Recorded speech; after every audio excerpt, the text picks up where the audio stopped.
क्या मांसाहारी व्यक्ति हनुमान चालीसा पढ़ सकता है?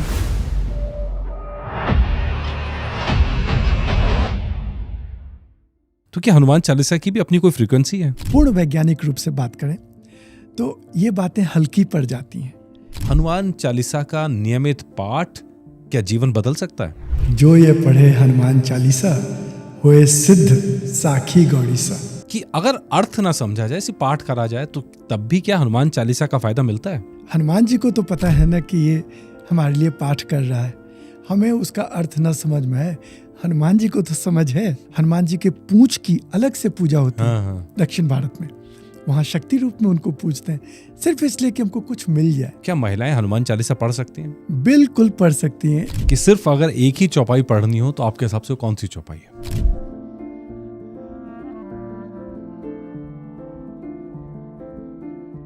जो ये पढ़े हनुमान चालीसा होए सिद्धि साखी गौरी सा। नमस्कार, मैं हूं मनीष शर्मा और आप देख रहे हैं जनगणमन डिवाइन। यहां हमने पूरी सीरीज शुरू करी है, हृदय बसु हनुमान। हनुमान जी हमारे हृदय में बसिए। हनुमान जी, आप हमसे दूरी मत बनाइए, हम आपके काम करना चाहते हैं, आपकी सेवा करना चाहते हैं। हम आपके दिल में राम है और आप हमारे दिल में रहिए। इसी मकसद के साथ ये पूरी सीरीज शुरू हुई है। और डॉक्टर पवन कुमार मिश्रा जी हमारे साथ हैं, जिन्होंने पूरी हनुमान चालीसा को ही साधने की कोशिश की है, समझने की कोशिश की है। हर चौपाई का एक चैप्टर है, एक अध्याय लिखा गया है और वो पूरी किताब द लिविंग हनुमान ये मौजूद है। इसीलिए हमने अपने गेस्ट के तौर पे बुलाया है ताकि हम डिस्कस कर सकें, समझ सकें हनुमान चालीसा की बारीकी को। तो पहला सवाल, हनुमान चालीसा का नियमित पाठ क्या जीवन बदल सकता है? निश्चित रूप से जी। जो ये पढ़े हनुमान चालीसा होए सिद्ध साखी गौरीसा।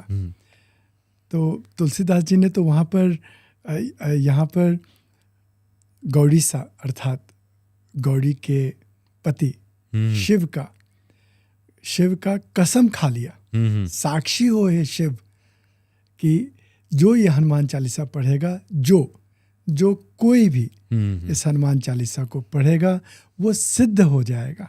सिद्ध का अर्थ होता है परफेक्ट, पूर्ण, संपन्न। ऐसा हो जाएगा। तो ये तो कहने की बात ही नहीं है कि जो ये पढ़े हनुमान चालीसा उसका जीवन निश्चित रूप से परिवर्तित, परिष्कृत, परिमार्जित, उज्जवल, सुंदर, सौम्य, सिद्ध हो जाएगा। अच्छा, हनुमान चालीसा का पाठ तो हर मंगलवार को लोग करते हैं, जब जब मौका लगता है मंदिर जाते हैं, हनुमान चालीसा का पाठ करते हैं। लेकिन क्या हनुमान चालीसा का पाठ करना और हनुमान चालीसा पढ़ना मतलब गुनना, समझना, महसूस करना, दोनों एक चीज है? लोग कर पा रहे हैं ऐसा? सबसे पहला चीज है कि ये दो एक चीज है क्या? तो आपने सीधा ही कहा, हनुमान चालीसा का पाठ और हनुमान चालीसा का पढ़ाई, ये दो अलग शब्द हैं, अलग भाव है उसका। पढ़ने का अर्थ होता है, जैसे हम लोग कहते हैं कि अच्छा आपका बेटा क्या कर रहा है, वो इंजीनियरिंग की पढ़ाई कर रहा है। आपका बेटी क्या कर रही है, वो डॉक्टरी की पढ़ाई कर रही है। आपका बच्चा क्या कर रहा है, वो अभी तो स्कूल में पढ़ रहा है। जरा ध्यान लगाएं कि पढ़ने का क्या अर्थ लगता है। कोई डॉक्टरी की पढ़ाई कर रहा है, क्या होता है डॉक्टरी की पढ़ाई? कोई मेडिकल कॉलेज में जाकर के देखे, बच्चों को जाकर के देखे। और छोड़िए क्या होता है पढ़ाई, तो अपने घर में अगर बच्चे हों तो उनको जाकर के देखिए कि पढ़ते कैसे हैं। एक एक किताब को पढ़ना, स्कूल जाना, उसके होमवर्क करना, फिर उसके बाद प्रोजेक्ट करना, फिर टेस्ट देना, उसमें पास होना, फेल होना, फिर आगे पढ़ाई करना। धीरे धीरे धीरे करके वो उनकी कहते हैं अब इसकी पढ़ाई ख़त्म हो गई है, अब ये नौकरी ढूंढ रहा है, सेवा ढूंढ रहा है ना। तो पढ़ाई का वह जो अर्थ है उसको जब चालीसा में लगाया जाएगा तब कहा जाएगा जो यह पढ़े हनुमान चालीसा होए सिद्ध साखी गौरीसा। तो वैसी पढ़ाई। तो कुछ मैंने अभी सारी किताब नहीं पढ़ पाया, मैंने कुछ चैप्टर्स पढ़े हैं और समझ में आया कि आपने एक एक शब्द पे जिस विस्तार से लिखा है और उस विस्तार से व्याख्या की और उसके अर्थ को समझने और समझाने की जो कोशिश की है, प्रॉपर इसको टीका कह सकते हैं कि मतलब हनुमान चालीसा की टीका एक मौजूद है और शायद आप हिंदी में भी इसको ला रहे हैं। जी, सच में ये एक अंग्रेजी में एक शब्द है सिंक्रेटिक कमेंट्री।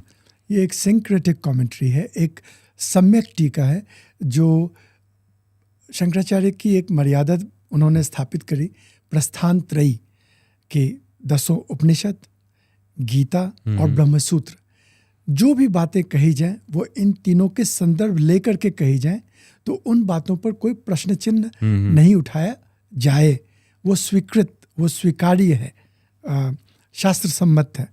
तो हमने हनुमान चालीसा की ये टीका इन प्रस्थान त्रयी को लेकर के तो किया ही है, साथ ही विश्व के जितने भी धर्म ग्रंथ हैं, बाइबल है, कुरान है, जेंडावेस्ता है, जितने भी धर्म ग्रंथ हैं, और विश्व में आज जो भी एक वैज्ञानिक समझ है, मनोवैज्ञानिक समझ, जो पाश्चात्य मनोवैज्ञानिक समझ है, वह और मैथमेटिक्स, क्वांटम मैकेनिक्स, इन सब को आधार बनाया, इन सब से संदर्भ लिए और उनको हमने इस चालीसा में बुना है, ताकि हमारी एक सम्यक और एक साझा समझ बन सके।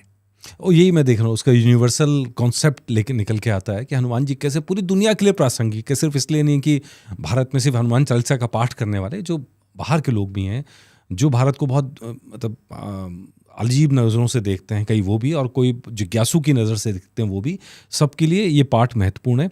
लेकिन सवाल यह है कि अगर अर्थ ना समझा जाए, सिर्फ पाठ करा जाए, तो तब भी क्या हनुमान चालीसा का फायदा मिलता है? देखिए, फिर 2 बातें होती हैं। एक होता है आस्था का विषय। तो जहाँ आस्था है तो आस्था का फल तो मिलेगा ही। हनुमान जी को तो पता है ना कि ये हमारे लिए पाठ कर रहा है, हमें उसका अर्थ ना समझ में आए, हनुमान जी को तो समझ है। तो कोई बच्चा कुछ भी बोलता है, जिस बच्चे को कोई भाषा भी नहीं आती, वो भी कुछ अलर बलर बोलता है, तो माँ पूरी बात समझती है, वो समझ ही लेती, सही वो समझ लेती है और उसको रिस्पॉन्ड करती है। तो हनुमान चालीसा का पाठ किसी भी स्वरूप से अच्छा ही है।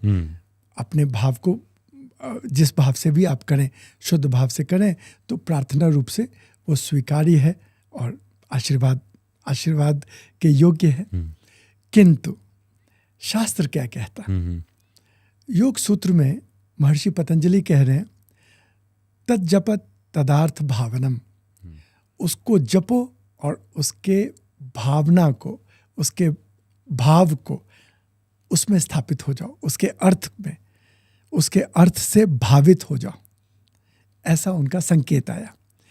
तो यह बात है कि जब हम लोग पढ़ाई की बात करते हैं तो खाली इंजीनियरिंग की किताब ले लेंगे, उसको तकिए के नीचे रखेंगे, पीले कपड़े में लपेटेंगे, है ना। ऐसे और भी लोग हैं, धर्म ग्रंथों को कुछ इस प्रकार से रखते हैं, आरती भी उतारते हैं, पूजा करते हैं, भागवत आदि जैसे हैं, गुरु ग्रंथ साहिब आदि हैं, कुरान आदि हैं। ये सारे बड़े विशिष्ट धर्म ग्रंथ हैं, बड़े पवित्र धर्म ग्रंथ हैं, और इनको बहुत ही एक सम्मान और आदर के साथ, श्रद्धा के साथ इनकी पूजा भी करी जाती है, और जो आपने कहा पाठ भी करी जाती है, लोग अपने उसके पाठ कर लेते हैं। किंतु क्या उसको पढ़ाई कहा जाएगा? क्या वैसा करने पर उस धर्म ग्रंथ को पढ़ने से जो फायदा होने वाला था, क्या हो पाएगा? वैसे जैसे कि इंजीनियरिंग की किताब को बढ़िया जल्द लगा के सर पे उठाएं, या उसकी आरती उतारें, सुबह सुबह गुड मॉर्निंग करें, अगरबत्ती लगाएं, उसको एसी कमरे में रखें, किताब को तकिए के नीचे रखें, दिमाग में तो जाएगा नहीं, वो तो पढ़ना पड़ेगा, समझना पड़ेगा। ये है कि कभी किसी का भावना जग जाए और वो सच में इंजीनियरिंग की किताब को टटोलना शुरू करे, और फिर वो किसी गुरु के पास पहुंचे, स्कूल में पहुंचे, तो ज़रूर उस किताब का जो लाभ होना होगा, उसको कायदे से व्यवस्थित रूप से पढ़ाई करने पर, तो वो भी इंजीनियर बन जाएगा। वो संभावना है उस किताब में।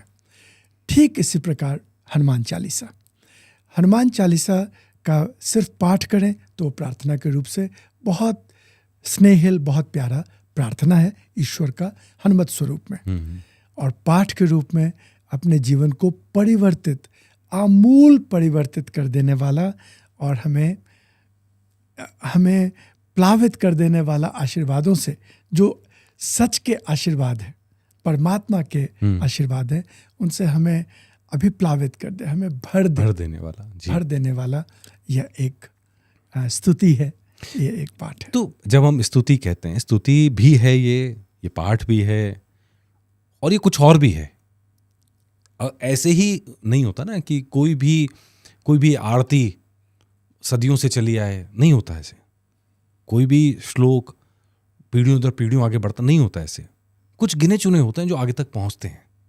तो हनुमान चालीसा की जो 40 चौपाई हैं, क्या इनमें ऐसी खास बात है कि चले आ रहा है, इतनी एनर्जी क्रिएट करी है और अब भी कर रहे हैं, ना जाने कितने लोगों के जीवन को बदल रही हैं, जो पाठ करे उनको भी और जो पढ़े उनको भी। तो ऐसा क्या खास है इसमें? ऐसा ये खास है कि जब हम इसका अध्ययन करते हैं जी, जब इसमें हम उतरते हैं तो पता चलता है कि एक एक अक्षर जी, जो शब्द बने और एक एक शब्द, एक एक वाक्यांश अपने आप में एक मांत्रिक प्रतिभा रखते हैं, आभा रखते हैं, और उनको जोड़ करके ये जैसे कि एक शब्दों की माला बन गई। और इसको जब पढ़ जाते हैं सीधा वैसे बिना अर्थ समझे हुए भी, तो एक इसका मांत्रिक प्रभाव है, मंत्र लिखा गया। और हमने अपने पुस्तक में इसको और भी सिद्ध करा कि किस प्रकार से पूरा हनुमान चालीसा ऐसा प्रतीत होता है जैसे कि वो श्री विद्या तंत्र का एक बहुत उत्तम प्रसाद है।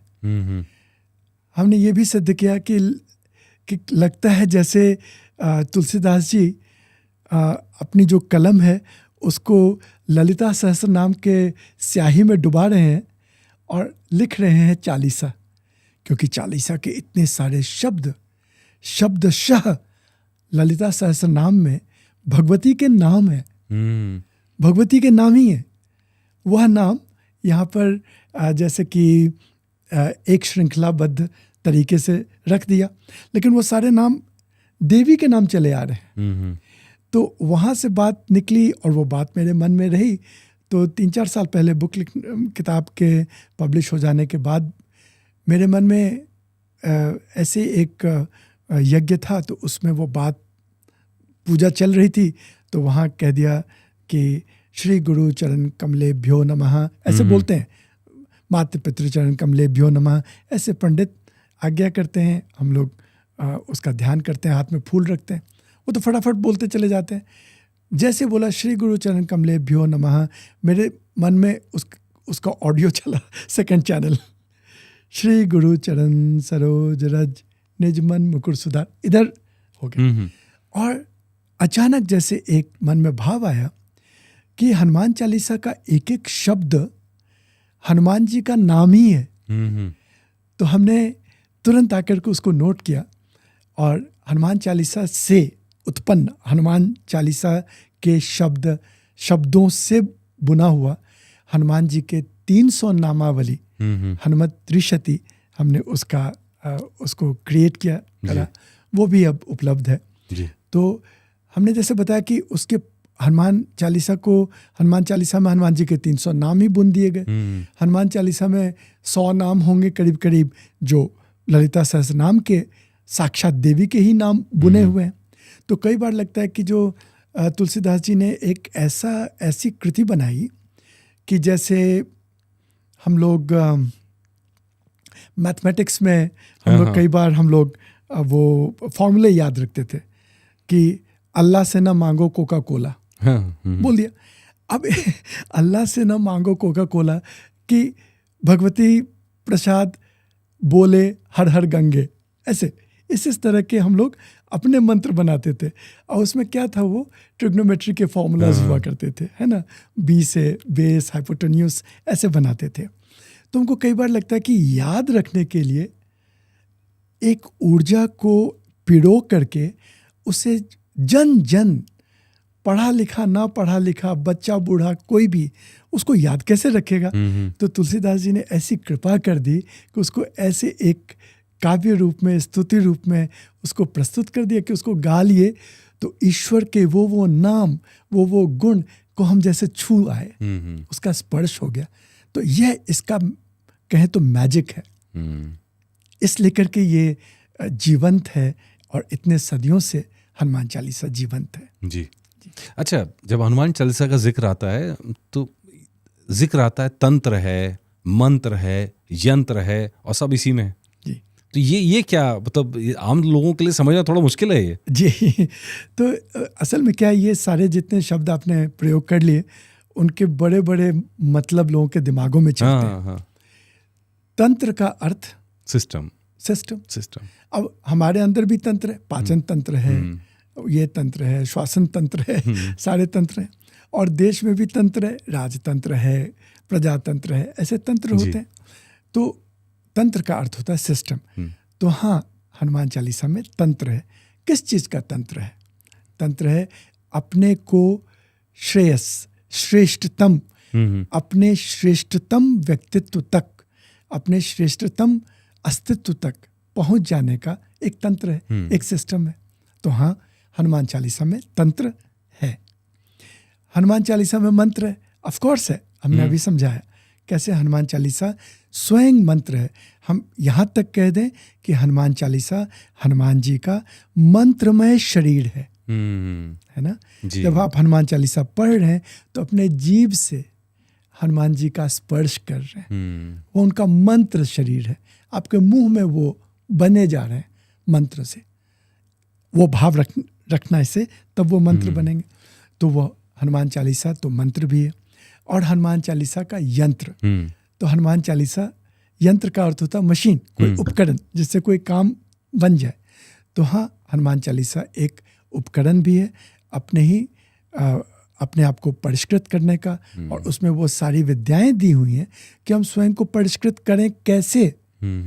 आज हम लोग हो सकेगा तो चर्चा करेंगे कि हम उसकी पढ़ाई करें कैसे जी, और हम कैसे उसको एक यंत्र रूप से जी उसका प्रयोग कर दें। तो हनुमान चालीसा जी को जब आप देखते हैं तो आपने बहुत सारी बातें अभी करी हैं, तो मैं जानना चाह रहा हूँ कि पूरी की पूरी हनुमान चालीसा में एक तो आपने बताया कि श्रीयंत्र की तरह देवी के नाम है, और ऐसा क्या सबसे पावरफुल लगा जिसको देखने के बाद में आपने कहा नहीं किताब लिखनी ही चाहिए, इसके बिना मुझसे रुका नहीं जा रहा है, भगवान कह रहे हैं मुझसे किताब लिखो, ये तो जनता के सामने जाना ही चाहिए। ऐसा क्या हुआ आपके साथ, क्या मैजिक था ये? मेरे साथ जो हुआ वो दूसरी बात हुई जी। बात थोड़ी लंबी है लेकिन बता दूं कि हमने पहले शुरू करा लिखना दुर्गा सप्तशती पे जी टीका।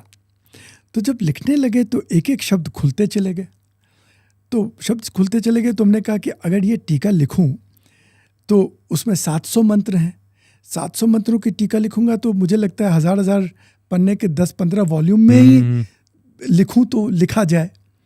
फिर हमने सोचा अगर लिख भी दूं तो इसको पढ़ेगा कौन 15 वॉल्यूम में। फिर बात आया कि मेरा ध्येय क्या है। ध्येय है कि यह जो दिव्य संदेश है परमात्मा का, जो वातावरण में है, जो हमारे शास्त्रों में है, वह जो दिव्य संदेश है वो जनमानस तक कैसे पहुँचे। तो तुरंत हनुमान चालीसा मन में आया।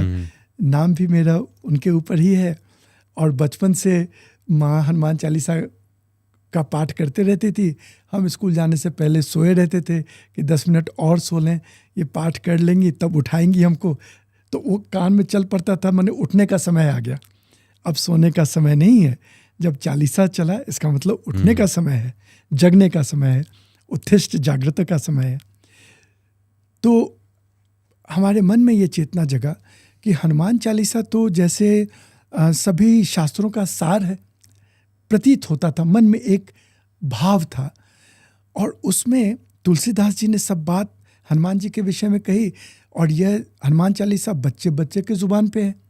जितने भी हिंदू बच्चे हैं, बूढ़े हैं, बड़े हैं, सब ने हनुमान चालीसा का नाम तो कम से कम सुना है, हनुमान जी के बारे में सुना तो है कम से कम, और पूजा भी करते हैं, पाठ भी करते हैं। तो हमने कहा कि अगर इसमें प्रवेश किया जाए और यहाँ पर वो दिव्य संदेश को देखा जाए, और अगर मिल जाए तो बात बन जाए हमारे को। इसमें तो सिर्फ 40 ही दो हैं, वहाँ 700 हैं। तो लेखक के रूप से हमने, एक संदेश वाहक के रूप से, तो तुरंत मेरे मन में ये भाव आया कि इसमें एक बात तुलसीदास जी ने कही, और देवता चित्त न धरहीं, हनुमत से सर्व सुख करें। कोई भी चाहे तो इस बात को समझ सकता है। साधारण हिंदी में, अवधि में बोला, हिंदी जानने वाले सब समझ सकते हैं। इतना तो लिख दिया, और देवता चित्त न धरहीं, चित्त में और देवताओं को मत धरो, हनुमत से सर्व सुख करें, हनुमत से तुम्हें सब सुख मिल जाएगा। इतनी बात तो साधारण है। इतनी बात कहने के बावजूद भी ऐसा हनुमान भक्त हमको मिला नहीं तब तक। अब होंगे कोई जो इस बात को सच मान ले कि वो सिर्फ हनुमान की पूजा करता हो, बाकी किसी देवता की पूजा ना करता हो, क्योंकि उसको ये विश्वास ही नहीं है। हम अपने हिंदू जो परंपरा हमारी चली उसमें इतने तरह के देवी देवता हैं, और हम लोग बचपन से ही शिवरात्रि में शिव जी को, रामनवमी पे राम जी को, तो नवरात्रों में भगवती को, तो भैरव को, तो इनको, ग्राम देवता, वास्तु देवता, अंट बंट इतने सारी देवताएं हैं। तो हम उनको, तो ये मेरे कुल देवता हैं, तो ये मेरे मम्मी के देवता हैं, ये तो गुरुजी ने माला पहना दिया वो वाले, ये मेरे गुरु मंत्र के देवता हैं, ये इष्ट देवता हैं। हमसे तो छूटता नहीं। तो हम लेकिन ये नहीं पढ़ पाते, ये इसको हम ग्लॉस कर जाते हैं 40 दोहों में कि और देवता चित्त न धरें, हनुमत से सर्व सुख करें, जितने सुख चाहिए सब देंगे हनुमान जी। लेकिन मेरे भाई, मेरे बच्चे, मत करो और देवता को चित्त में। तो फिर सवाल उठा कि ऐसा लोग क्यों नहीं कर पाते, और ऐसा भी नहीं कर पाते कि ये समझ जाएं कि अगर मैं और देवता को चित्त में धरूं तो हनुमान जी से 0 सुख पाऊं। क्योंकि ऑपोजिट भी ट्रू होगा। अगर आप नर हैं तो आप मादा नहीं है। तो अगर और देवता चित्त न धरें, वहां कंडीशन दिया हनुमत से सर्व सुख करें, तो अगर हम करें और देवता चित्त धरें तो हनुमत से 0 सुख करें। सीधी बात है, मैथमेटिक्स है।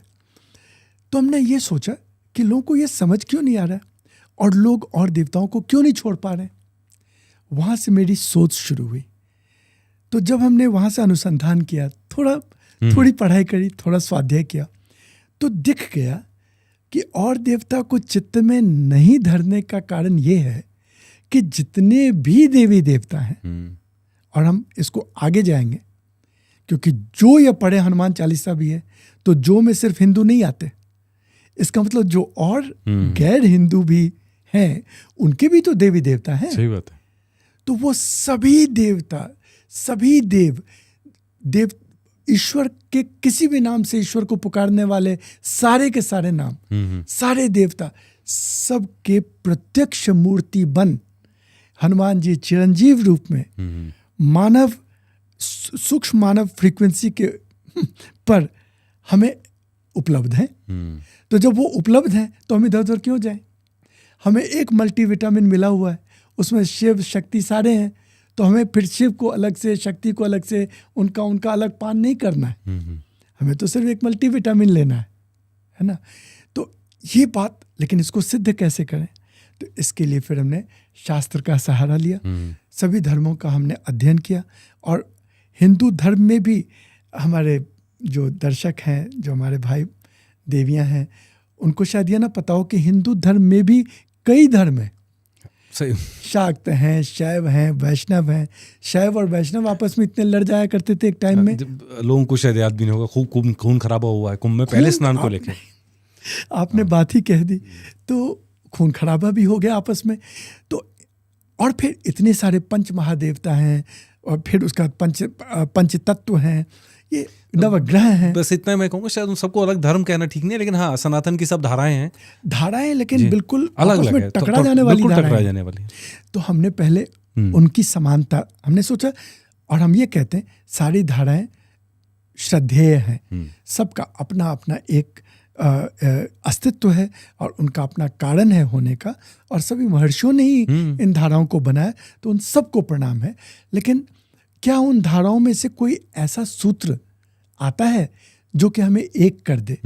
उन धाराओं का धरातल क्या है? हमने धरातल ढूंढना शुरू किया, तो सब समय में सारे धाराओं का धरातल हनुमान मिल गए। तो मेरी बात बन गई।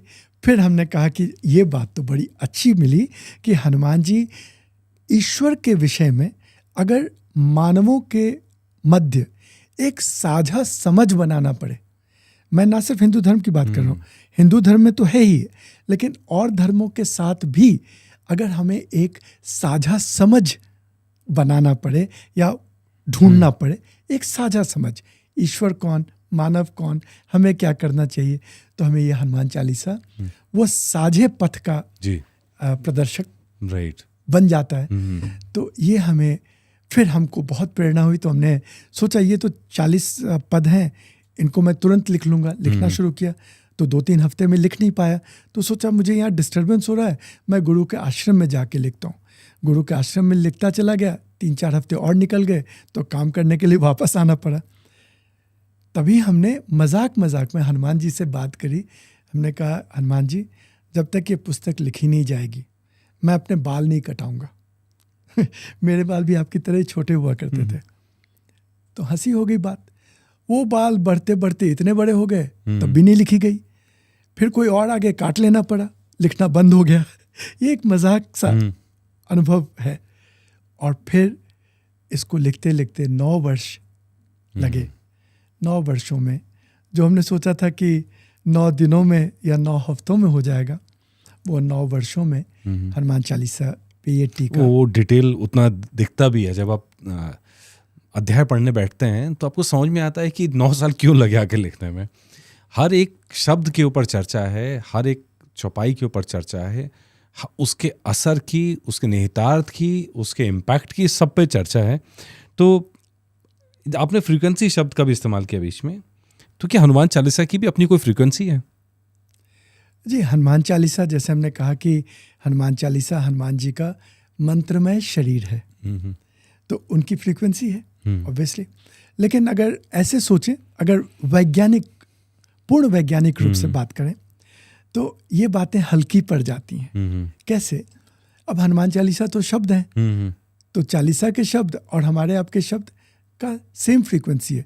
हम जोर से बोलेंगे, जल्दी बोलेंगे, तो उससे जो शब्दों की जो तरंग है, उनकी जो फ्रीक्वेंसी है, जो नापे जा सकते हैं, वो तो सामान्य है, चाहे वो हनुमान चालीसा पढ़ें चाहे अखबार पढ़ें। तो यहाँ पर इस बात को समझ लेना चाहिए, क्योंकि आजकल क्या है कि कई जो हनुमान जी के या और भी अन्य भक्ति भाव से ही अपने इष्ट के मर्यादा को और सुंदर बनाने के लिए सही कई बार विज्ञान का प्रयोग करते हैं, लेकिन वो जरा अटपटा सा प्रयोग होता है, अटपटा प्रयोग रहता है। तो हमें ये समझना चाहिए कि जब हम लोग फ्रीक्वेंसी की बात कर रहे हैं, तो शब्दों की फ्रीक्वेंसी तो सेम है, उसमें कोई वो वैसे ही जैसे किसी भी पुस्तक को पढ़ें, कोई कविता पढ़ें, ऐसी ही फ्रीक्वेंसी होगी। अब कहाँ शिफ्ट आ रहा है? शिफ्ट आ रहा है मन पे।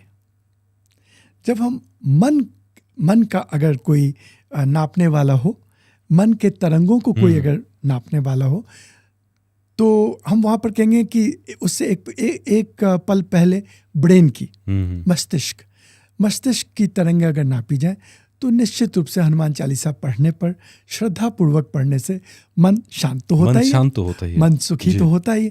अगर हम डरे हुए हैं तो शरीर में एड्रेनलिन वगैरह निकलेंगे, तो उसकी एक अलग फ्रीक्वेंसी बनेगी। अगर हम शांत हो रहे हैं, हमारा parasympathetic nervous system kick in हो रहा है, तो उसकी मस्तिष्क की एक अलग फ्रीक्वेंसी बनेगी। उससे भी सूक्ष्म हो जाएगा मन की फ्रीक्वेंसी। मन की फ्रीक्वेंसी तब बदलेगी जब हमारे भाव हनुमान जी के प्रति अलग अलग भावों में अलग अलग फ्रीक्वेंसी। सिर्फ ये भाव कि हनुमान जी से मुझे कुछ मिल जाएगा इसके बाद, तो उसमें आशा की फ्रीक्वेंसी बनेगी कुछ, और फिर अगर नहीं मिला तो निराशा भी आएगी।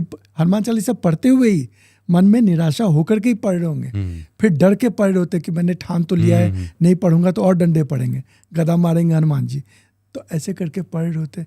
तो मन की फ्रीक्वेंसी और भी सूक्ष्म बौद्धिक फ्रीक्वेंसी, जब हम समझ जाते हैं कि हनुमान कौन है, जब हम लोग हनुमान को निरहंकारिता के रूप से देखते हैं, और जब हम लोग हनुमान चालीसा को एक पहले शब्द श्री से, वहीं से शुरू करके हम लोग अभी चर्चा करें अगर, नहीं, मैं उसी पे आने वाला था कि जिसकी हम बात कर रहे हैं फ्रीक्वेंसी की, जहां से शुरू होता है श्री गुरु चरण सरोज रज निज मन मुकुर सुधार, तो मन के सुधार से ही शुरुआत हो रही है।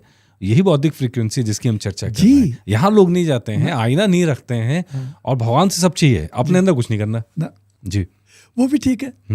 अब हमने जैसे कहा कि लोग अपने मौज में हैं, और हम तो उनको बहुत प्यार से और मजे से देखते कि देखो इनकी मौज कितनी।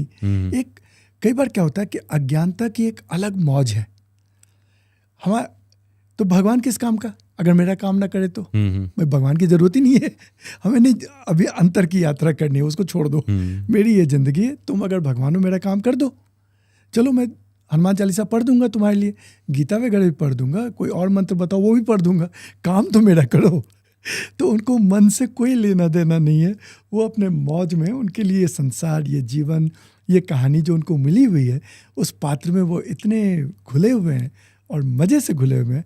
वो पिता की तरह अपने पुत्र की भलाई की कामना कर रहे हैं, अपने पुत्री की विवाह की बात कर रहे हैं, माँ की तरह अपने घर बार के बारे में मन्नतें कर रहे हैं, हनुमान जी की पूजा कर रहे हैं। यहाँ तक आप सोचिए कि हनुमान जी के पूंछ की अलग से पूजा होती है दक्षिण भारत में, वहाँ शक्ति रूप में उनको पूजते हैं, सिर्फ इसलिए कि हमको कुछ मिल जाए। लेकिन ये मिलने के लिए सिर्फ हनुमान चालीसा तुलसीदास बाबा के मन से, हृदय से प्रस्फुटित तो शायद ना हुई हो। यह भी एक उसका ध्येय रहा होगा कि लोगों का जीना आसान कर दे हैं हनुमान, सब दुखी हैं संसार में, उनको सुख मिले, उनको आनंद मिले, उनको भरा पूरा सब कुछ मिले।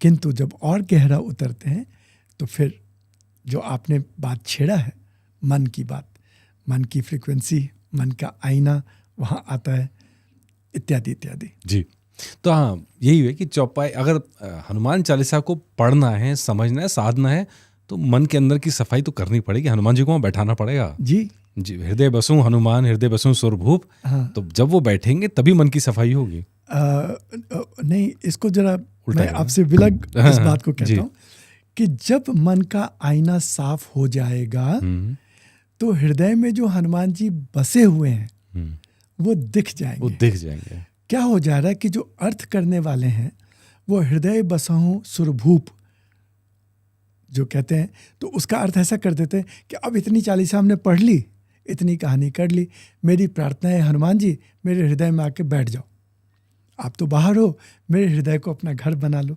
ये भी ठीक है, कोई गलत अर्थ नहीं है।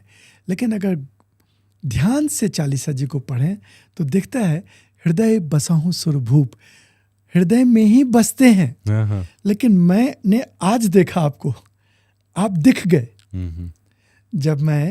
जब मैंने निज मन मुकुर सुधार। तो जरा इसको समझें जी। निज मन मुकुर सुधार, चालीसा शुरुआत ही यहीं से है। तो निज का अर्थ है मेरा, मेरा व्यक्तिगत, निज मन मेरा मन, मेरे मन, मुकुर मन मुकुरु, मुकुर का अर्थ है आईना। तो मेरा मन आईना, आईना जैसा मेरा मन सुधारा, मैं उसको सुधारता हूँ। निज मन मुकुर सुधारी, मैं उसको सुधारता हूँ। कैसे? श्री गुरु चरण सरोज रज, सरोज कमल, रज कमल में जो वो जो पाउडर जैसा उसका पराग कहते हैं, पुष्प पराग, तो कमल फूल के स्वर्णिम पुष्प पराग। तो कमल फूल कौन सा है? मेरे गुरु के चरण, मेरे गुरु के चरण, कमल के समान चरण, उस चरण से निकले हुए पराग, उससे मैं श्री गुरु के चरण के पराग से, मैं रज से मैं अपने मन के आईने को साफ करता हूँ। ये एक बहुत सुंदर रूपक सा है ना, रूपक कितना सुंदर है, बहुत सुंदर रूपक। अच्छा, उसको अगर कोई बिल्कुल ही साधारण रूप से ले ले तो लोग करते हैं, जहाँ से गुरु चल के जाते हैं। आजकल आपने देखा होगा कई वीडियोस भी हैं, गुरु चल के जा रहे हैं, लोग वहाँ से मिट्टी हाथ में लगा के अपने माथे पे लगाते हैं। ये भी ठीक है, गुरु के लिए आदर है। और नहीं तो गुरु के चरणों को जाके झाड़ें, आजकल चरणों में धूल कहाँ मिल रही है। गुरु जुराब पहन के रहे हैं, एसी में बैठे हैं गुरुदेव, उनके चरणों में धूल कहाँ मिलेगी? तो इसका मतलब मन का आईना साफ ही नहीं होगा। ऐसा नहीं है। तो यहाँ पर बात क्या कर रहे हैं कि मन के आईने को साफ करना है, ये एक तरह से आदेश, संकेत, निर्देश ऐसा समझ लें। एक बात तो ये है जी। कैसे साफ करना है? तो गुरु के चरणों के, वो चरण कैसे हैं? तो कमल पुष्प के समान है। तो क्या होता है कि हमको यहाँ पर शास्त्र के लैंग्वेज में बात करना पड़ेगा, शास्त्र की भाषा में। जब कभी हम लोग चरण की बात करते हैं तो चरण से गमन का अर्थ आता है, इस पे गुरु चलते हैं। तो जहाँ चलन की बात आती है, जाने की, गमन की बात आती है, तो वहाँ पर उसका संकेत ज्ञान से होता है। तो गुरु जो चल रहे हैं वो उनका ज्ञान है, ज्ञान रूप से वो प्रवाही हैं या चलायमान है। तो गुरु के ज्ञान, वह गुरु के ज्ञान के रज जो मेरे चुटकी में आई, उन्होंने तो, गुरु ने इतनी बात कह दी, मेरे चुटकी में क्या आई, तो मेरी चुटकी में जितना भर रज आया उसको लेकर के मैं अपने मन के आईने को साफ करता हूँ। सुधारने का अर्थ है मन के आईने को साफ भी करना और उसको अच्छे से धारण करना। देखिए, आपने आईने को साफ कर दिया, अब वो आईने को आपने नाले के तरफ रखा तो उसमें नाला ही दिखेगा। आईने को आपने आसमान की तरफ करा तो आसमान दिखेगा। तो मैं अपने मन के आईने को साफ करके और रखूं किस तरफ कि हनुमान दिख जाए, है ना। मैं साफ पहले कर लूं, फिर मैं उसको कैसे धारण करूं, कैसे उसको रखूं, तो सुधारने में वो दोनों बातें आ गई। किंतु वापस चलेंगे तो जो अब ये गुरु हैं वो श्री गुरु हैं। श्री गुरु का अर्थ हुआ, श्री का अर्थ होता है श्रेष्ठ। वह जो हमें अपने श्रेष्ठतम अस्तित्व तक पहुंचा देता है, जो हमें श्रेष्ठता में पुष्पित कर देता है, पल्लवित कर देता है, फलित कर देता है। श्रेष्ठता जिससे फलित हो जाए हमारे जीवन में, ऐसे श्रेयस की अवस्था में ले जाने वाला गुरु के ज्ञान। अब कहाँ ढूंढे है तो गुरु भरे ही पड़े हैं सारे, YouTube से लेके हर जगह, सब जगह गुरु ही हैं। गुरुओं की कमी हमारे बिल्कुल भी नहीं है, बिल्कुल नहीं है। किंतु हम लोग उसमें क्या करेंगे कि ये सब गुरु हैं उनके आशीर्वाद से। लेकिन सबसे पहले हम लोगों ने और मैंने जो आधार बनाया कि यहाँ पर तो संकेत है मन के आईने को साफ करने का। तो मन को के आईने को साफ करने के लिए किस गुरु ने कोई मंत्र दिए हैं, हमने पहले उसको ढूंढा। तो सीधा एक ग्रंथ या एक गुरु सामने आ जाते हैं जिनका नाम है महर्षि पतंजलि। उन्होंने योग सूत्र लिया और योग सूत्र का पहला ही जो श्लोक है वह है अथ योगानुशासनम।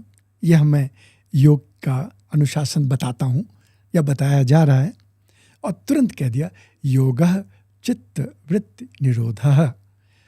चित्त अर्थात मन, उसकी जो वृत्तियां हैं उनको निरुद्ध करना, उसमें जो उछल कूद मचा हुआ है, उसमें जो बहुत सारी वृत्तियां उठ रही हैं जो कि उसकी कलुषता को दर्शाता है, तो उसको शांत कर लेना, उसको साम्य कर लेना, यही योग है। और पूरे के पूरे 196 जो सूत्र लिखे गए वो सब इस मन के आईने को साफ करने के सूत्र हैं।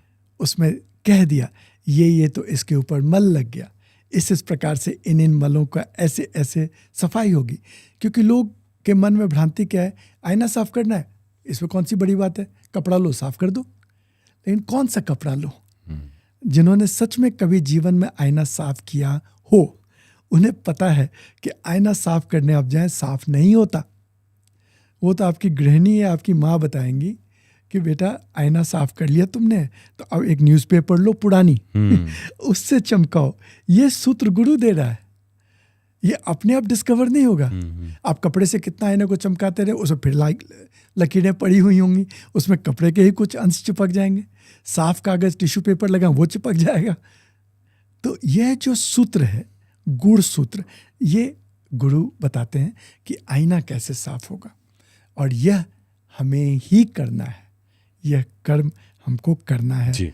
तो यहाँ से हनुमान चालीसा का प्रारंभ होता है और यही सबसे बड़ा मैसेज भी है। उसके ऊपर लोग जाते नहीं, चाहिए चारों फल साथ में, ठीक है। तो उसके अलावा अगर हम देखें तो 40 चौपाइयाँ हैं, तो 40 चौपाइयों का भी कोई साइंस है जो हम लगातार हनुमान चालीसा की, एक्चुअली हनुमान चालीसा जिस तरह बुनावट है ना, भावों में, मंत्रों में, उन सब चीज़ों में, हनुमान चालीसा पूरी की पूरी इतनी साइंटिफिक है। अगर हम देखें तो मतलब हर चीज़ बंधी हुई नज़र आती है। वो जो मैसेज देना चाह रहे हैं, जो कन्वे करना चाह रहे हैं, सब कर रहे हैं उसमें, और वो भी बहुत काव्य की दृष्टि से एकदम बंधे हुए ऐसी रचना में कि जो आज भी पढ़ो तो मज़ा आता, आप खो जाते हो। 40 का एक बड़ा महत्व माना जाता है। 40 में चलन शब्द आता है, चलने माने एक्शन। तो 40 को लिया, वहाँ पर उठाया, और कई अन्य धर्मों में भी और हमारे धर्म में भी 40 दिनों के कई चलिए होते हैं, 40 दिनों का अनुष्ठान होता है, इत्यादि इत्यादि, ये सब तो चलता है। शुद्ध मैथमेटिक्स, गणित के आधार से भी। तो एक बात यहाँ समझना पड़ेगा सूक्ष्म, कहते तो हैं 40, लेकिन 40 तो है नहीं। उसमें 40 चौपाई हैं सच, लेकिन वो 3 दोहों का क्या? तो है तो 43, बुला रहे हैं 40, वो 3 उसका सीक्रेट है।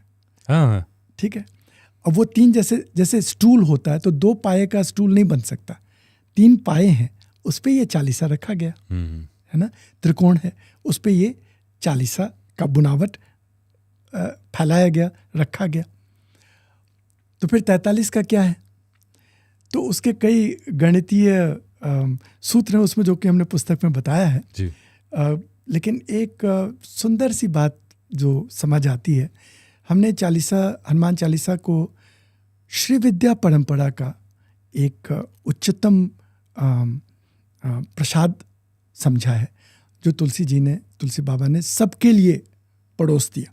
ऐसे श्री विद्या बड़ा ऊंचा, बहुत ही गहन और बहुत ही कॉम्प्लेक्स विद्या है। तो उस 40 शुरू ही होता है श्री हनुमान चालीसा, फिर कहते हैं श्री गुरु चरण सरोज रज, बीच में भी श्रीपति आदि आते हैं। तो जो श्री है, तो श्री का जो श्री यंत्र है, श्री यंत्र एक ज्योमेट्रीय यंत्र होता है, लोगों ने देखा होगा सबने। तो उसमें एक स्क्वायर होगा, फिर उसके बीच में एक वृत्ताकार चतुष्कोण, फिर बीच में वृत्त, फिर बीच में त्रिकोण होते हैं, और फिर बीच में, बिल्कुल बीच में एक बिंदु, त्रिकोण ऊपर जाने वाले, नीचे जाने वाले आदि। तो ये जो ऊपर नीचे जाने वाले त्रिकोण हैं, 5 नीचे जाते हैं, 4 ऊपर जाते हैं। इन 9 त्रिकोण के बीच में 43 त्रिकोण बन जाते हैं। और ऐसा समझा जाता है कि जो 43 मुख्य शक्तियाँ, जिनसे ये सारा का सारा संसार रचा जाता है, सारी सृष्टि रची जाती है, वो उनमें निहित है 43।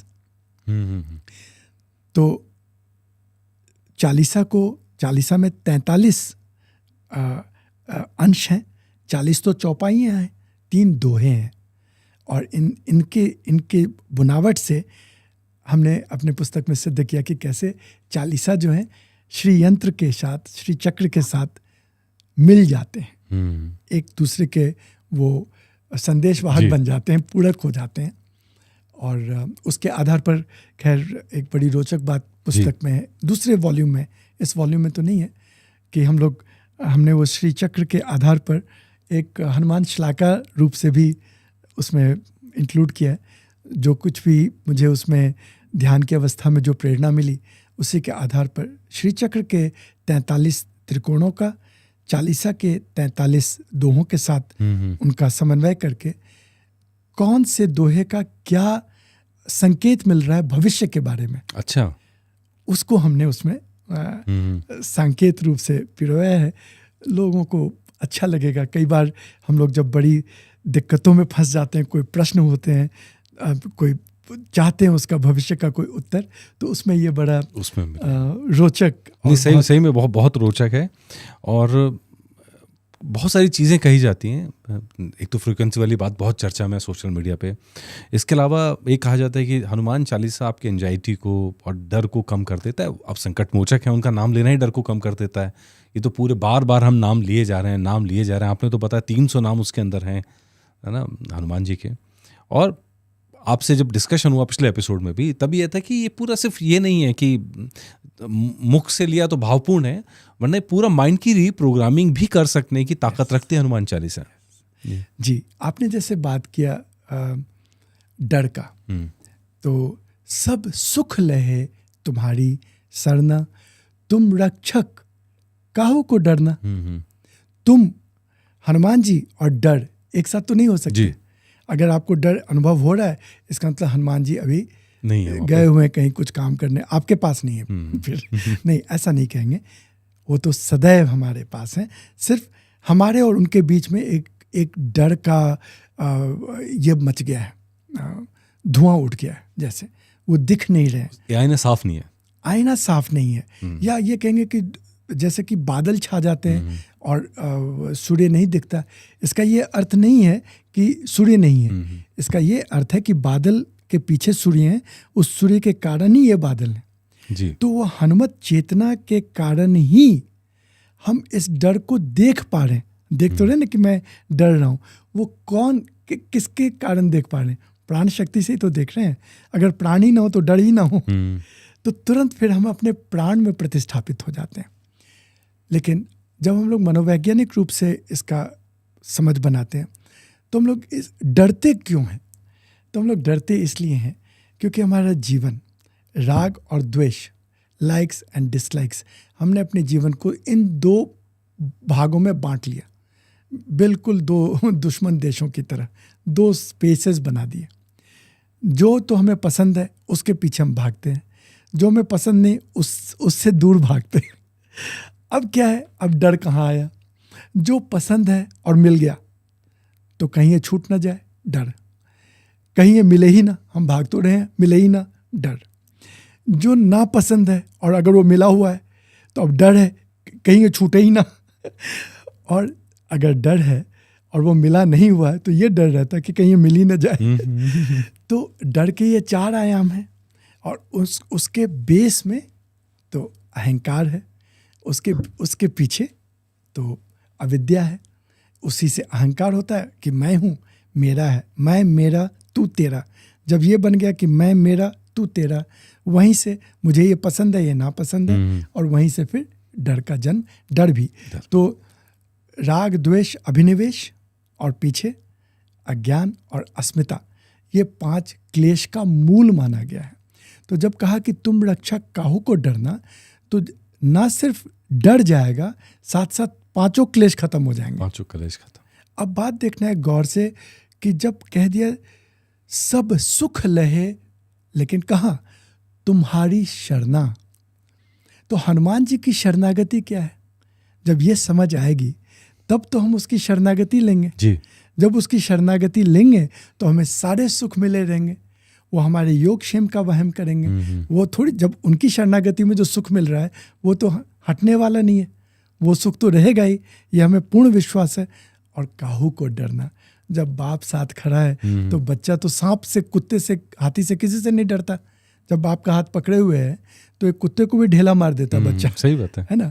तो जब बाप साथ हैं, जब आपके भाई साथ हैं, जब आपके प्रियवर साथ हैं, जब आपके इष्ट साथ हैं और आपकी आस्था पूर्ण है कि वो साथ हैं, वो साथ ही नहीं है, वो आप में हृदयस्थ होकर के आप बन करके वो जी रहे हैं। तो आप देखिए वहाँ पर जब मैं ही नहीं हूँ तो डर कहाँ?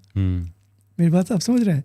जब मैं ही नहीं हूँ, जब वही वो हैं, तो फिर कहाँ गया डर? नहीं गया। तो ये सारा विज्ञान, ये मैंने संक्षेप में कुछ बातें कही, लेकिन जब इसमें विषय प्रवेश करते हैं, डर को समझते हैं, मन को समझते हैं, शरणागति को समझते हैं। शरणागति का क्या अर्थ है? शरणागति का अर्थ लोग समझते हैं कुछ सरेंडर, कि भाई लड़के हार गए तो शरणागत बन गए, यही समझते हैं। इमिग्रेंट्स शरणागति कहते हैं उनको हम लोग, ये शरणागत हैं। अरे शरण का अर्थ आश्रय से आता है। जब हनुमान को अपना घर बना लिया हमने, जब हम हनुमत चेतना में रहने लगे, जब हम हनुमान में प्रफुल्लित होने लगे, वही मेरा घर है, उसका आश्रय है, उसको कहते शरणागति। अब वो कैसे हो, तो वो पूरी की पूरी बात है।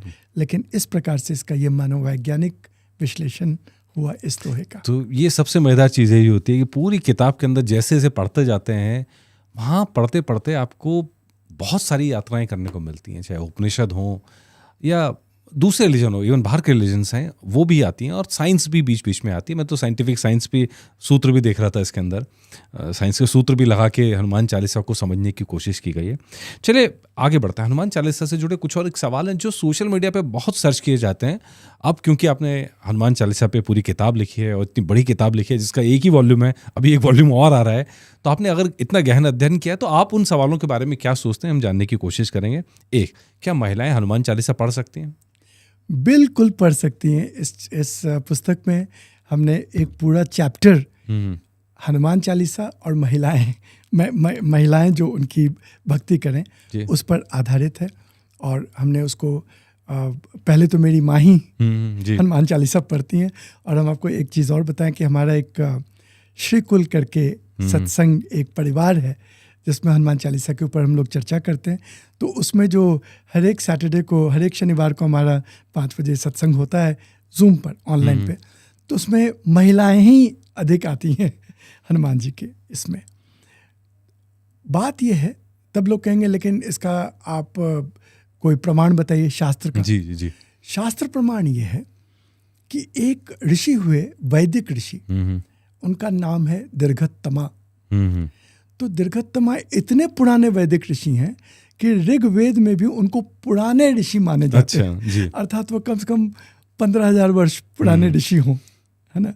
ऐसे पुराने वृद्ध, वयोवृद्ध ऋषि, और उनकी आंखें नहीं थी, वो उस प्रकार से सूरदास थे।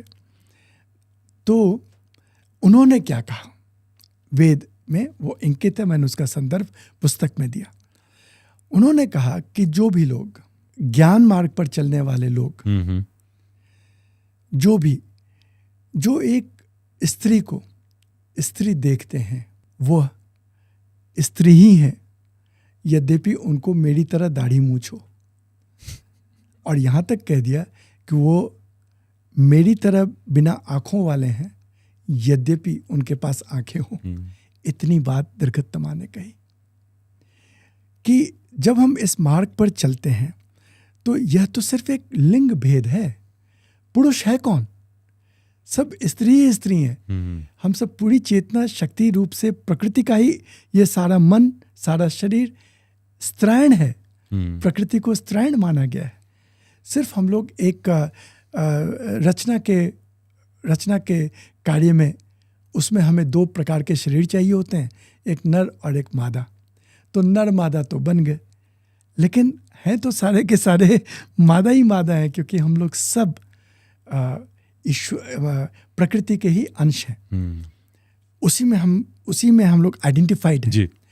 और हनुमत स्तर की चेतना की जब हम बात करते हैं, तो एक जो बाप होता है उसको अपने बेटा और बेटी में अंतर नहीं दिखाई पड़ता। वो कहेगा कि सिर्फ बेटा ही हमको आकर, सही बात है, बिल्कुल सही बात है। तो ये तो हनुमान है, हनुमत स्तर पर है।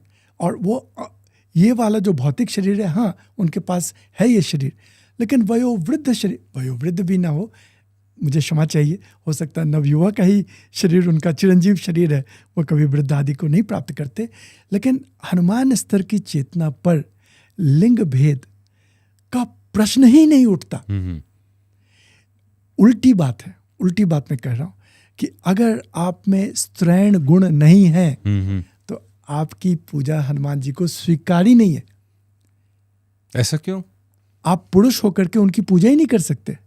आप जब पूजा करते हैं, भक्ति क्या है? स्त्रैण गुण है।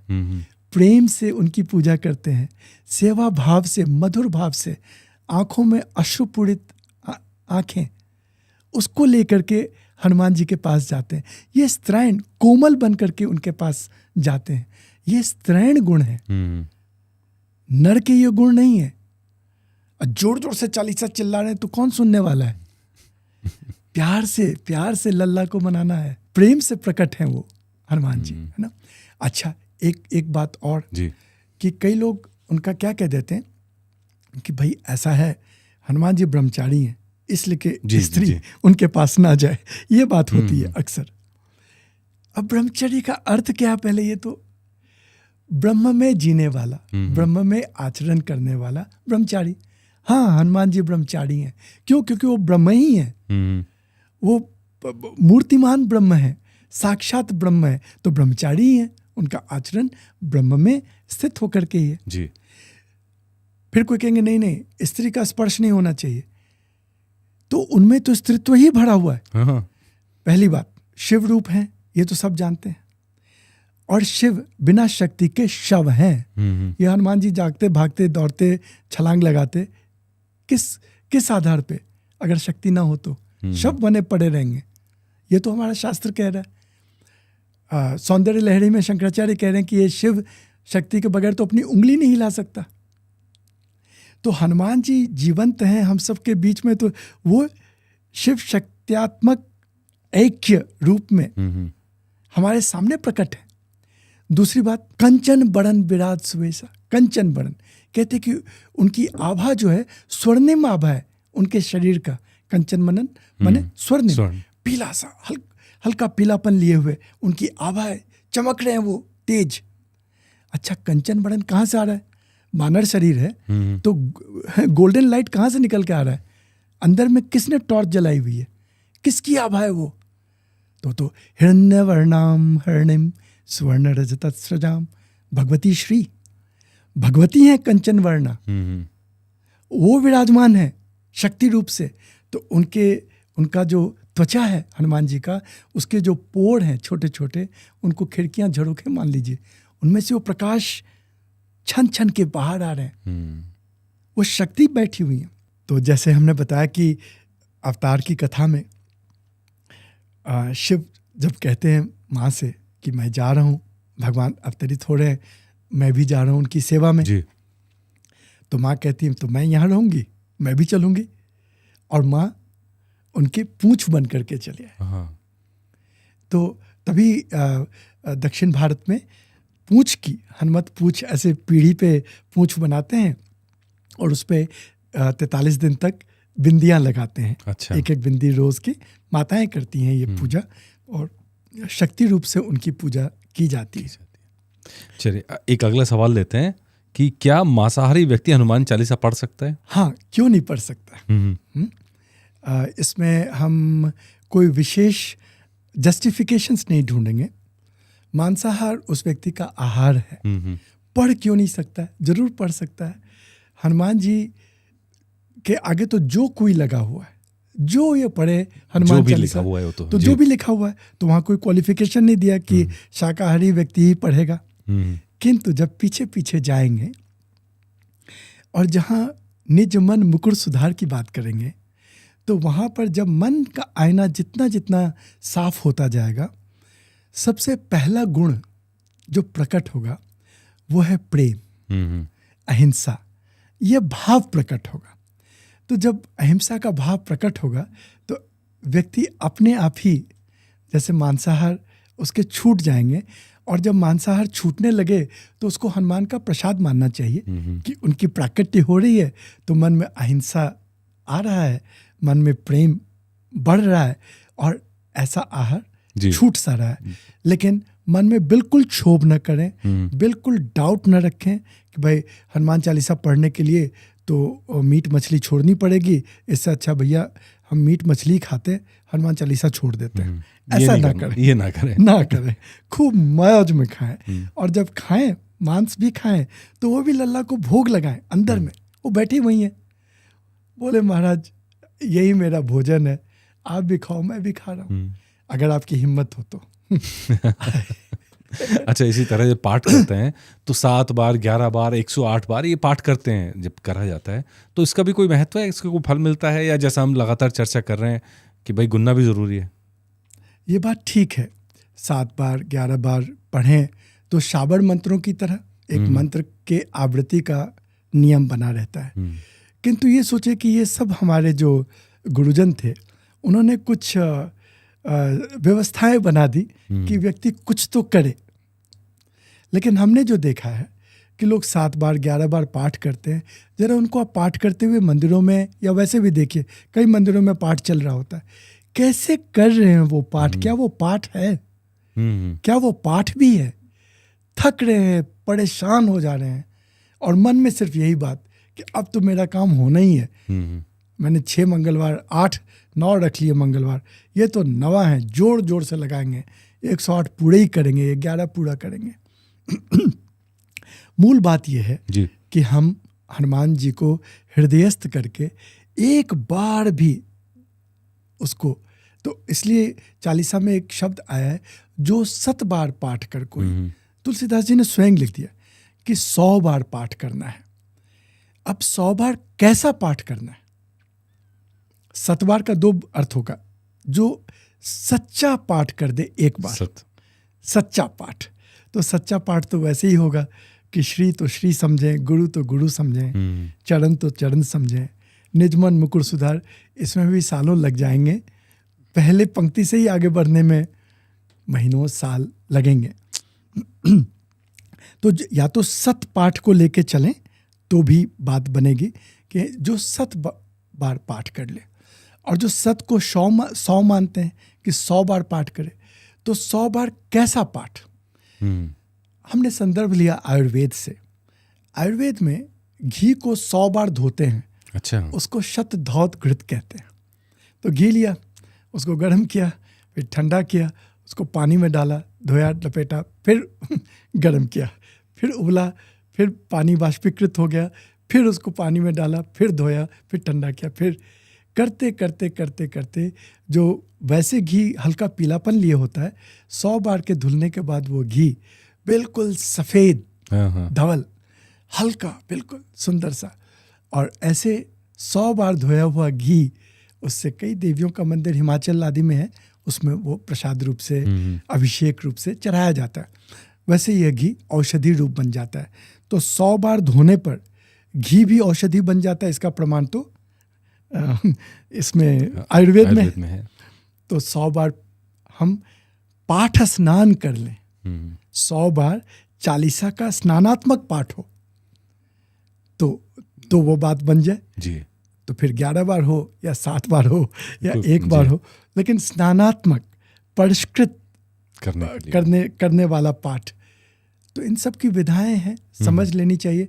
लेकिन शुक पाठ तोते की तरफ या टेप रिकॉर्डर की तरह कर दिया तो हम सिर्फ उसमें ये कहेंगे कि आपकी भाव की पुष्टि होती है, आपकी भावना है, ऐसा करें, आपकी मौज है, आप भक्त हैं, उनको जितना प्यार करें। आपको लगता है हनुमान जी को प्यार करने का तरीका ही है कि उनको चालीसा सुनाई जाए, तो आप उनको जितना प्यार करें, करते चले जाएं, फायदा ही फायदा है। फायदा ही फायदा है। चलिए 2 सवाल और लेते हैं। एक तो हनुमान चालीसा पढ़ते समय नींद आने लगती है, जमाई आती है, ऐसा क्यों होता है? कई लोगों के साथ होता है। जी, बहुत सुंदर। इसका फिर 2 अर्थ हो जाता है। एक तो बहुत साधारण सा अर्थ ये है कि हमारा पाठ में मन तो लगा नहीं रहता है, मन तो बोलने में तो एक थकावट होती है, एक बोरियत होती है, इन सब कारणों से, और थके रहते हैं। सब अपने अपने जीवन में हैं। मुझे तो सब पे बहुत प्यार है कि सब अपने जीवन में थक रहे हैं, परेशान हो रहे हैं, फिर भी समय निकालते हैं कि लल्ला के सामने बैठें, एक पाठ करें। तो उतनी ही देर उनके पास बैठ के थोड़ी सुकून, जैसे माँ के पास बैठ के, पिता के पास बैठ के आदमी हल्का सा फील करता है, रिलैक्स फील करता है, तो थोड़ी वो जमाई आदि आने लगती है। ये बात तो एक साधारण सा इसका एक उत्तर हुआ। थोड़ा गहरा प्रवेश कर जाएंगे तो जब हमने योग सूत्र की बात करी, तो योग सूत्र में निद्रा को भी एक वृत्ति मानी गई है। निद्रा को वृत्ति मानी गई, मन की एक चाहना मानी गई है निद्रा को। जबकि हम लोग सोचते हैं कि सो गए तो कुछ सोचने की बात, ऐसा नहीं। मन का जब ये इच्छा होता है कि मैं किसी भी वस्तु पर केंद्रित ना रहूं, मुझे किसी वस्तु का अनुभव ना हो रहा हो, जब मेरे सामने में कोई वस्तु, कोई विषय, कोई बात ना हो, मैं ना का अनुभव करूं, कोई चीज़ के ना होने का अनुभव करूं, जब मन का यह वृत्ति बनता है तो निद्रा की ओर हम लोग चले जाते हैं। जब हम हनुमान चालीसा पढ़ने लग जाते हैं तो हमारा मन शनैः शनैः धीरे धीरे शांत होता चला जाता है, और उसमें यह वृत्ति जागृत होती है कि मैं उस अवस्था को प्राप्त करूं जब मुझे कोई चीज़ मेरे सामने ना हो, सिर्फ मैं हूं और मैं हूं। तो एक प्रकार से तो ये एक सीढ़ी है और गहन अवस्था में जाने की, लेकिन वहाँ सावधानी रखनी चाहिए कि नींद ही ना आ जाए। इसके लिए क्या करें, साथ में एक गिलास में पानी रख लें, थोड़ा मुंह पे छींटे ही मार लें, 2 घूंट पानी पी लें, सावधान होके फिर पाठ करने लगे। चलिए एक आखिरी क्वेश्चन कि सिर्फ अगर एक ही चौपाई पढ़नी हो तो आपके हिसाब से कौन सी चौपाई है? पवन तनय संकट हरन मंगल मूर्ति रूप, राम लखन सीता सहित हृदय बसहु सुरभूप। और ये भी बहुत लंबा लग रहा हो, सिर्फ हृदय बसहु सुरभूप, हृदय बसहु सुरभूप, इतने ही। इतने ही पढ़ेंगे, पूरी चालीसा का फल इतने ही, इसी वाक्यांश में। चलिए, आपने बहुत सुंदर बात की। उम्मीद करते हैं कि हमारी ऑडियंस को भी, दर्शकों को भी ये भाव समझ में आया हो। पूरी चालीसा का भाव यही है कि हृदय बसों सुरभूप, हमारे दिल में रहो, हमारे अंदर रहो। हम आपसे अलग नहीं हैं, हम आपकी सेवा में रहना चाहते हैं। और ये भाव जब समझ लेंगे तो चीज़ें बेहतरी की तरफ जाएंगी, अच्छाई की तरफ जाएंगी। और जैसा कि हमारा एक रिचुअल है, हर एपिसोड के आखिरी में एक छोटा सा मेडिटेशन का हमारा रहता है। तो पिछली बार करके बड़ा मज़ा आया था और उम्मीद करते हैं कि इस बार भी करेंगे, तो दर्शक भी हमारे साथ करेंगे और वो हनुमान जी को साक्षात महसूस कर पाएंगे। हनुमान जी के साथ साक्षात वो एका होता है जो मेडिटेशन के दौरान में या ध्यान के दौरान में, वो करा पाएंगे। तो चलिए शुरू करते हैं। बहुत ध्यान से अपने जहाँ पर भी बैठे हैं सावधानी से बैठ जाएं और अपने रीढ़ को सीधी कर लें। सावधानी से बैठ जाएं। जो लोग कुर्सी पर बैठे हैं वो लोग अपने पैरों को अच्छी तरह से भूमि पे जमा लें। एड़ियाँ पूरी की पूरी पैर भूमि पे जमी रहे। दोनों हाथों को दोनों जंघाओं पर धीरे से अपनी आँखों को बंद कर लें। हल्के से अपने मन को समेट लें अपने शरीर में। जहाँ बैठे हैं मन वहीं आ जाए, सिमट जाए। शरीर हल्का ढीला, रीढ़ सीधी और सारा भार आपके नितंबों पर, कुर्सी के ऊपर पड़ रहा है। धीरे से अपने ध्यान को अपने श्वास के प्रवाह में ले आएं।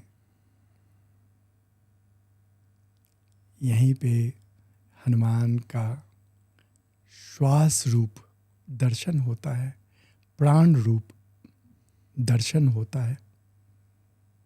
श्वास के आने जाने पर अपना ध्यान ले आएं। साथ साथ शरीर को पूर्णतया ढीला कर लें। माथा ढीला, जबड़े ढीले, दांत बिल्कुल भिचे ना हो, जीभ तालू से चिपकी हुई ना हो, मुंह के बीच में आराम से रखी हुई हो। गर्दन ढीला, कंधे ढीले, हाथ ढीले उंगलियों तक, छाती ढीली, उदर ढीला, उपस्थ ढीला, जंघाएं ढीली पैरों के उंगलियों तक, पैरों की उंगलियों से जंघाओं तक ढीला, उपस्थ ढीला, उदर ढीला,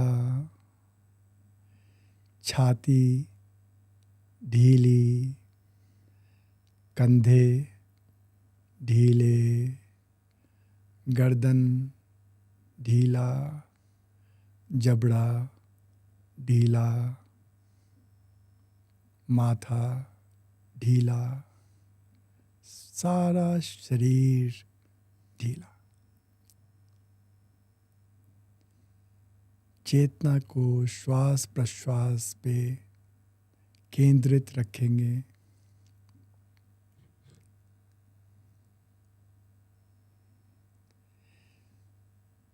जो श्वास बाहर निकल रही है वो आने वाले श्वास से थोड़ी बड़ी है, थोड़ी लंबी है।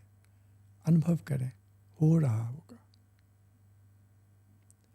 श्वास के आने और जाने में कोई रुकावट, कोई जर्क, कोई गैप ना हो।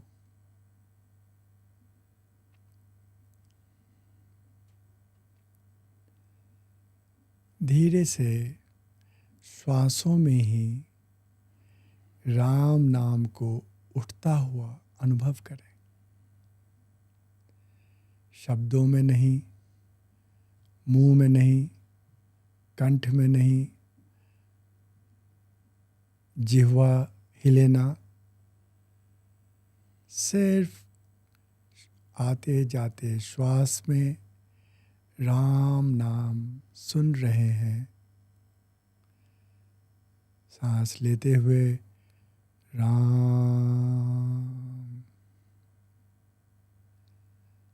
सांस छोड़ते हुए राम,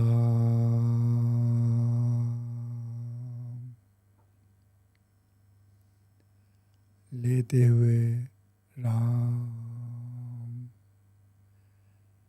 छोड़ते हुए राम।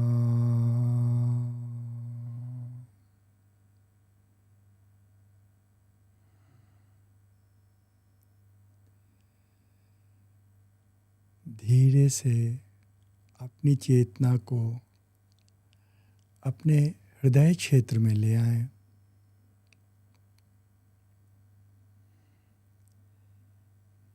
धीरे धीरे अपनी दाहिनी हाथ को उठा के अपने छाती पे रखें। बाएं हाथ को दाएं हथेली पे रखते हैं। चेतना हृदयस्थ हो, हृदय के क्षेत्र में हो। अनुभव करें एक विशेष स्पंदन,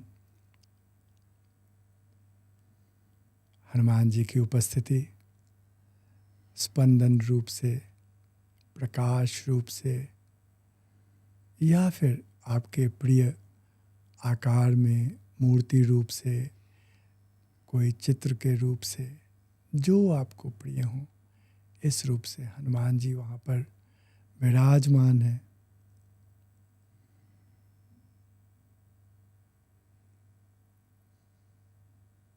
हनुमान जी को आप सम्मुख देख रहे हैं। अपनी आँखों, अपनी दृष्टि, अंतर्दृष्टि से हनुमान जी से आपके दृष्टि का मिलन हो रहा है। आप बहुत प्रेम से, जैसे अपने लल्ला के लिए, अपने प्रियतम के लिए, अपने इष्ट के लिए गाएंगे, ऐसे गाएं।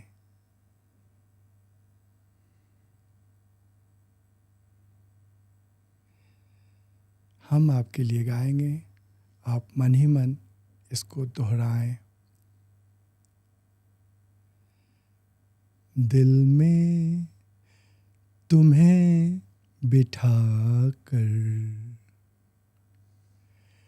कर लूं मैं बंद आँखें, पूजा करूं मैं तेरा, होकर रहूं मैं तेरा।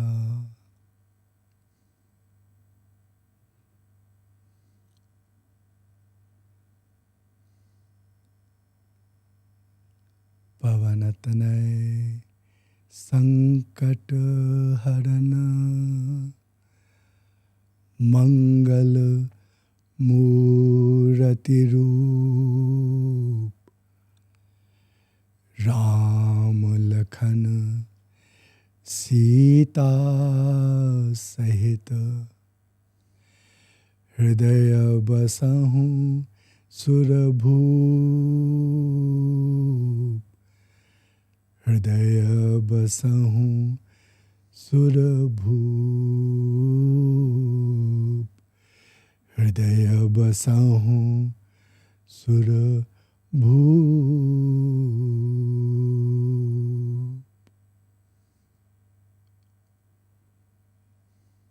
हे हनुमान, हे लल्ला, आप यहीं विराजें।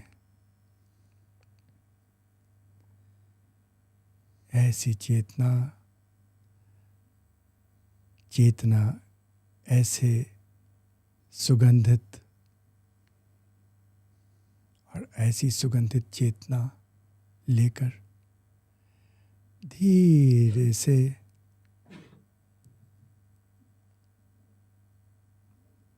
अपने ध्यान को श्वास प्रश्वास पर ले आएं। धीरे धीरे अपने दोनों हाथों को दोनों जंघाओं पे रख लें। मन में संकल्प करें कि दिन में कई बार 1, 2, 3 मिनट के लिए रुक करके अपने लल्ला को अपने हृदय में दर्शन करेंगे।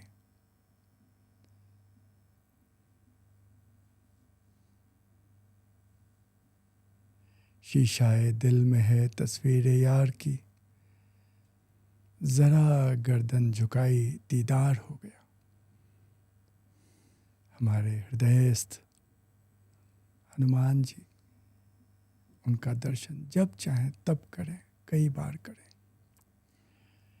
इसी संकल्प को दृढ़ करते हुए अपने ध्यान को श्वास प्रश्वास पे रखते हुए धीरे से दोनों हाथों को नमस्ते मुद्रा में ले आएं। दोनों हाथों की हथेलियों को आपस में रगड़ें, आंखों को बंद रखें। हथेलियों को रगड़ के हाथों में थोड़ी प्राण ऊर्जा एकत्रित करें। फिर हथेलियों का कप बना करके अपने बंद आंखों के ऊपर रखें।